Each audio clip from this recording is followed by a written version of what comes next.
Parce que certains pasteurs ne sont pas pour certains messages que nous prêchons, disant que ce n'est pas biblique. Il n'y a pas de base biblique qui peuvent appuyer ce que nous apportons comme message. Et pourtant, parmi ces pasteurs que je connais aussi, la plupart enseignent sur... Ici, j'aimerais dire au corps de Christ d'être un peu plus large. Nous nous basons sur la doctrine, mais quand dans la doctrine, on n'a pas assez d'éléments pour justifier quelque chose, n'attaquez pas toujours en disant que c'est faux. Parce qu'il y a des sujets qui sont plus expérimentaux que doctrinaux. Pardon, on parle de l'amour, on parle de beaucoup de choses, mais on ne parle pas clairement des autels.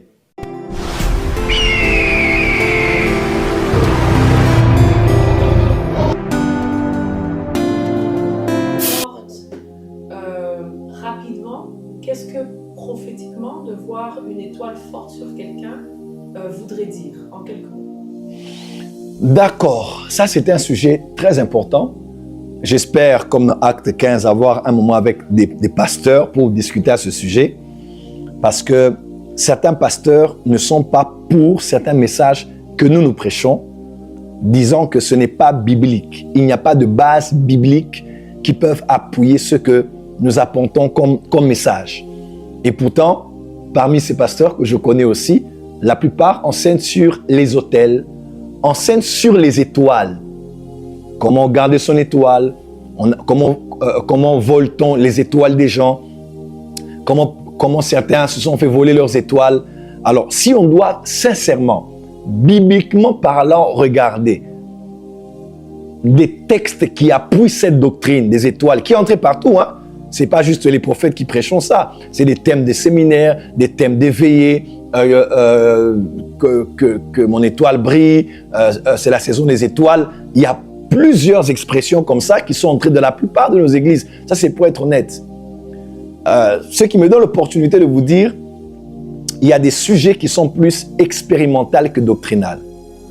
Et puisqu'elles sont expérimentales, elles ne sont pas forcément anti-doctrine. Parce que dans la Bible ne nous dit pas tout. La Bible nous dit l'essentiel. Nous donne des éléments sur lesquels on peut s'appuyer. Par exemple, le message sur les autels. À vrai dire, dans le Nouveau Testament, tu ne verras pas, on parle de la prière, on parle du pardon, on parle de l'amour, on parle de beaucoup de choses, mais on ne parle pas clairement des autels. Vous voyez? Mais c'est un message expérimental, révélationnel, qui s'appuie sur, la plupart des cas, des bases vétérotestamentaires, c'est-à-dire de l'Ancien Testament, en se basant aussi sur des éléments du Nouveau Testament pour justifier que les autels existent. Quand on parle de l'autel de la famille, de ta famille, on parle beaucoup de Gédéon. Ouais. Mais généralement, quand on va dans la famille de tous ceux de la Bible, il n'y a pas forcément des autels, à part les patriarches. Si on va dans l'histoire de Pierre, de Paul, de Matthieu, on ne parle pas vraiment des autels, voyez-vous un peu? J'en vois pas des autels. Donc, ici, j'aimerais dire au corps de Christ d'être un peu plus large. Nous nous basons sur la doctrine, mais quand dans la doctrine, on n'a pas assez d'éléments pour justifier quelque chose, n'attaquez pas toujours en disant que c'est faux. Parce qu'il y a des sujets qui sont plus expérimentaux que doctrinaux.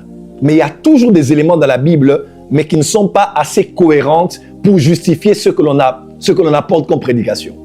Ça, c'est le premier point. Deuxième point, voilà pourquoi même quand je parle des astres ou des étoiles, ce sont des sujets beaucoup plus expérimentaux que doctrinaux. Mais c'est pour prouver que dans un vécu particulier, Dieu nous a dit, on a volé son étoile. Alors, on comprend très bien cette expression. Ça veut dire quoi? Alors que dans le monde, on dit tout le monde est né sous une étoile. Qu'est-ce que cela veut dire? Alors, ici, nous sommes au 4e jour. C'est extraordinaire. C'est le 4e jour. Et que fait Dieu? Dieu, après avoir séparé la lumière, après avoir, Genèse 1, verset 1, au commencement, Dieu créa les cieux et la terre. Verset 2, la terre était informe et vide. Il y avait des ténèbres dans la surface de l'abîme et l'Esprit de Dieu se mouvait au-dessus des eaux. Verset 3, puis Dieu dit que la lumière soit, et la lumière fut.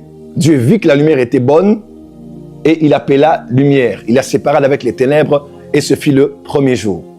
Le premier jour, Dieu sépare la lumière d'avec les ténèbres, n'est-ce pas? Le deuxième jour, je crois, Dieu appelle le sec, n'est-ce pas? Je crois que c'est ça. Il appelait le sec. Il parle à la mer et le sec sort. Non, je crois que Dieu, c'est pas les eaux d'en haut et les eaux d'en bas. Ok, d'accord. Troisième jour, il fait ainsi. Là, maintenant, nous sommes au quatrième jour. Et j'aimerais vous dire qu'il y a un mystère dans ce verset. Peut-être que vous n'avez pas réalisé, mais il y a quelque chose qui cloche dans ce texte. Parce que Dieu a d'abord, créé les luminaires pour éclairer, n'est-ce pas? La terre, le ciel, la terre. Et luminaire, en hébreu, veut dire chandelier. Donc, le mot chandelier n'a pas commencé dans Exode 25. Le mot chandelier a commencé dans Genèse, chapitre 1er. Parce que Dieu a placé des chandeliers dans les cieux pour éclairer la terre. Luminaire veut dire chandelier, n'est-ce pas? Et ainsi, il a aussi placé, il a placé un chandelier dans le lieu saint. Et dans le temple de Salomon, il y avait 10 chandeliers. Mais pas un comme dans le temple, comme dans le tabernacle de Moïse, n'est-ce pas? Et Dieu a éclairé ainsi les cieux et la terre. Le but, c'était la terre, mais il les a placés dans les cieux. C'est comme la lumière dont on a besoin ne se place pas sur la moquette. Elle se place dans les cieux, parce que cette position supérieure permet d'éclairer tout le reste de ce qui se passe, de ce qui se meut au niveau de la maison. Alors, avec comme pour objectif d'être des signes qui marquent des temps et des époques. Alors, quand on parle des temps, en hébreu, c'est plus le mot des fêtes. Les fêtes, c'est beaucoup plus le mot qui parle comme des appointments, des convocations solennelles. C'est exactement comme vous lisez dans la Torah, Dieu avait invité son peuple à des convocations solennelles. Amen, amen. Et même quand Salomon est venu dédier le temple, il parle aussi lorsqu'ils vont monter. Même ceux des autres peuples, lorsqu'ils vont monter. L'unique Éthiopien n'était pas juif, mais il était monté parce que dans les temples, plus tard, il y avait même des galeries pour les étrangers. On permettait même aux étrangers de venir lors des grandes convocations solennelles pour adorer le Dieu d'Israël, qui était considéré comme le Dieu des dieux. Cette fête, ces rendez-vous différents, n'est-ce pas? Et les trois principales, la Pêche à la Pâque, il y avait la Pentecôte, la Tsavot, et il y avait la fête de Sukkot, la fête des tabernacles. Ok? Et ces trois grandes fêtes ont monté à Jérusalem pour aller adorer le Seigneur. Et quand on parle de ces temps-là, c'est exactement ainsi. C'est pour ça que chaque fois qu'on parle d'une fête de l'Éternel, vous allez voir, on parle souvent de la nouvelle lune ou de la pleine lune. Voilà, il y a toujours un lien. On ne parle pas du soleil. Quand vous lisez bien, vous lisez Deutéronome, vous lisez Deutéronome surtout, quand on parle de cette fête, on parle beaucoup des périodes attachées à la lune. Parce que les astres marquent aussi les temps et les époques. Quelqu'un est avec moi? Quelqu'un est avec moi? Est-ce que je peux aller plus loin? Alors, c'est grâce maintenant au soleil et à la lune qu'on peut calculer le premier jour et le deuxième jour, n'est-ce pas? Quand on calcule le temps, n'est-ce pas? Le soleil se lève à l'est, se couche à l'ouest. La nuit, nous avons les étoiles. Les étoiles ne sont pas allumées la nuit, mais les étoiles sont exposées la nuit. J'aimerais dire à quelqu'un, le jour n'éteint pas les étoiles. Mais c'est la nuit qui les expose. J'aimerais dire à quelqu'un, là où tu es, peut-être que tout brille maintenant. On ne peut pas voir qui tu es. Le Seigneur me dit de te dire que tu es une étoile. Mais tu ne peux pas briller tant que tu n'as pas de challenge, tant que tu n'as pas de combat, tant que tu n'as pas d'obstacle, tant que tu n'as pas de nuit, tant que tu n'as pas de ténèbres. Tu as besoin des ténèbres pour t'exposer. Je parle à un David ici dans la maison de son père. On ne peut pas te voir parce que tout est jour. Mais il faut qu'un Goliath s'élève. Parce que quand un ténèbre, oh my God, quand une nuit s'élève, la nuit ne vient pas pour tuer l'étoile, mais la nuit vient pour exposer la lumière de l'étoile. C'est ainsi que quand Goliath marchait, David courait, parce que David savait que ces ténèbres qui s'étaient levées en Israël n'étaient pas venues pour me tuer, mais pour exposer mon étoile. Je me dis à quelqu'un, ce problème ne te tuera pas, mais ce problème est venu pour exposer ta grâce, exposer ta capacité et exposer tes possibilités. La grande question qu'on se pose alors, le jour commence avec le soleil, la nuit commence avec la lune, par exemple. On compte les jours par rapport à ça, lundi, mardi, mercredi, jeudi, janvier, février, mars, avril. Alors, si les temps sont comptés à partir des astres. Pourquoi dit-on « il eut un premier jour » ? Il eut un deuxième jour. Il eut un troisième jour. Sur base de quelle unité de mesure du temps on pouvait dire que ce jour était un premier jour alors que le soleil n'était pas là? Est-ce que quelqu'un a compris ça? Non, on calcule, nous mesurons le temps en fonction de la rotation et de la translation. N'est-ce pas? Notre voie lactée, notre système solaire, qu'on appelle la voie lactée, a pratiquement 180 lunes. Les lunes sont les satellites, n'est-ce pas? Qui gravitent autour des planètes. Notre planète, à nous, nous avons une lune qui gravite autour de nous. Elle gravite autour d'elle-même aussi. Nous aussi, nous gravitons autour de nous-mêmes, qu'on appelle la rotation. Autour du soleil, qu'on appelle la translation. N'est-ce pas? C'est à cause de ce tour de 24 heures, de ce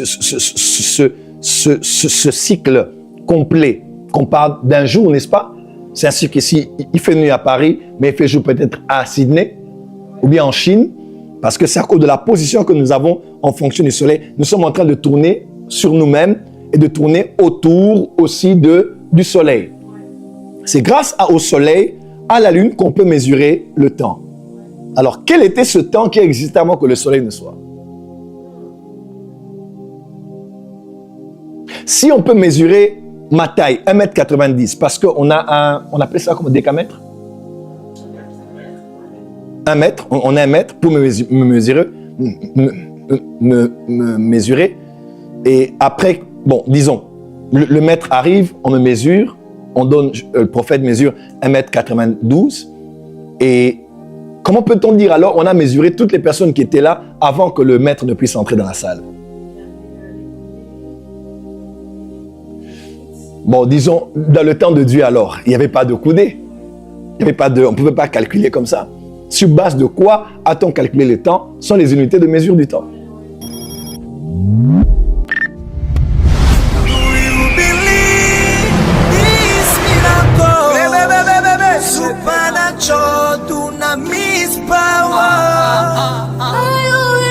Rakoto.